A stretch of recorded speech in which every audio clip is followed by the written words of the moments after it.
আন্তর্জাতিক ক্রিকেটকে বিদায় বলে দিয়েছেন তামিম ইকবাল। এখন ঘরোয়া এবং আন্তর্জাতিক বিভিন্ন ক্লাব বা ফ্র্যাঞ্চাইজিমূলক ক্রিকেট টুর্নামেন্ট খেলবেন তিনি। তবে এখন আর নিজেকে শুধু খেলোয়াড় পরিচয়ে সীমাবদ্ধ রাখতে চান না তামিম, আত্মনিয়োগ করতে চলেছেন ক্রীড়া সংগঠনেও।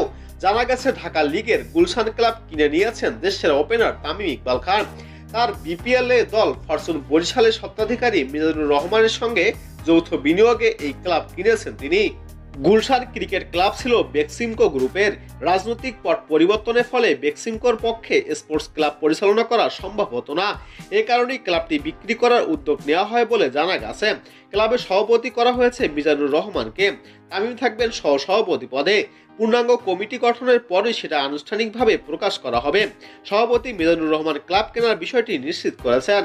বিসিবির নির্বাচনকে সামনে রেখে ক্রিকেট সংগঠকদের অনেকেই ক্লাব কেনার চেষ্টা করছেন, খেলোয়াড়রাও পিছিয়ে নেই।